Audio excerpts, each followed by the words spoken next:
سیدنا محمد وبارک وسلم.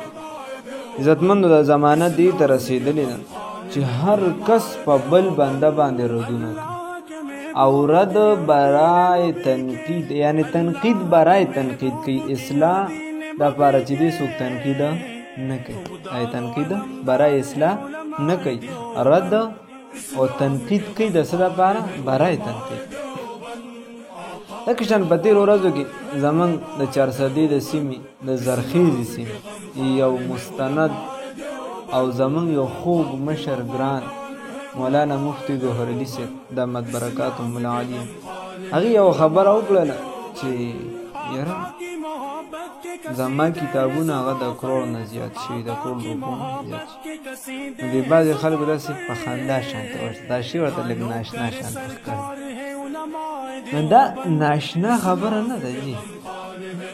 اوس دوه قسمه خلک هغه پسې بیا خبرې کوي.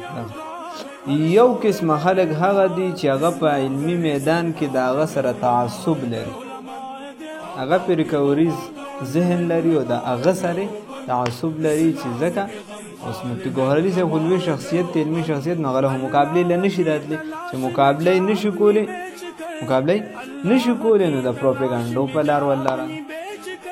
اوس دویم نمبر هغه دي چې ساده دي اخی و چې ډېر زما کړه یې کړو دا پکې. نو چې کوم خلک د علمي میدان خلک او بیا په علمي میدان کې هغه د کتاب سره شوق ساتي او د مطالعې انسان هغه ته دا خبره پته ده چې دا ټیک ټاک خبره ده. مفتي ګوهر علي صاحب د کم مقام او مرتبې سړی دی او هغه څومره مطالعه دا خبره غلطه. اوس چې کوم خلک د دې میدان نه دي واقف او یا هغه مطالعه نشته او نه کوي، نو بس هغه دپاره خو داسې ناشنا شانتې ده.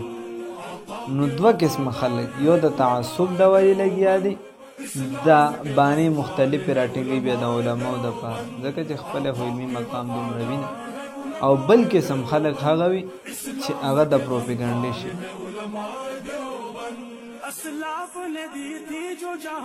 یا نن ما هسې دا خپل کتابونه بیا راایښتي دا لږ خراب شوي یو څه بل څه والی، نو چې موږ کم خپل کتابونه اخیستي په دې لږ بې سر و سامانۍ کې تقریبا زما هغه 100 لاکو ته رسي یا 80,000، او چې نور د کور هغه د والد صاحب دغه ورسره راجمع کړي نو هغه تقریبا 2 لاکو ته رسي یا به څه کم یا څه زیاتی والی.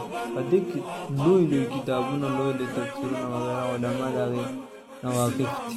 د امام غزالي صاحب په شان شخصیت، د تفتزاني صاحب، د امام رازي صاحب، قاضي ثناء الله پانی پتی، علامه عمادالدین ابن کثیر او د روح البیان والا په شان، او د لوی خلکو کتابونه دا ټول تاسو وینئ.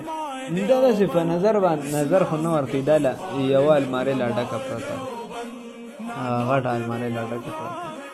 نو خبره کیسه داسې ده چې هېڅ څه په چا باندې یو الزام یو خبره نه کول چې اوس د دې میدان نه ته نه یې واقف، د دې میدان سړی نه، نو تا ته دا خبره به ناشنا خود ښکاري، دا خبره به تا ته ناشنا خود ښکاري. دا خبره ټیک ده، دا کیدی شي، دا ممکن ده. لہذا په علمي میدان ته راوځئ، مطالعه شروع کړئ، د کتاب کتنه شروع کړئ، بیا به درته پته ولګي چې مفتي صاحب کومه خبره کړې ده دا څومره برابر او دا ټیک ټاک خبره ده. الله رب العزت موږ هم توفیق راکړي چې موږ دغه میدان ته وځو، موږ په دې پرځای چې موږ د خلاف پروپاګانډې وکړو چې موږ هم دغه د کتابونو شوق دغه پیدا کړو، په دغه کې لګیا شو، دا ورک شوي میراث بیا راژوندي. سلام.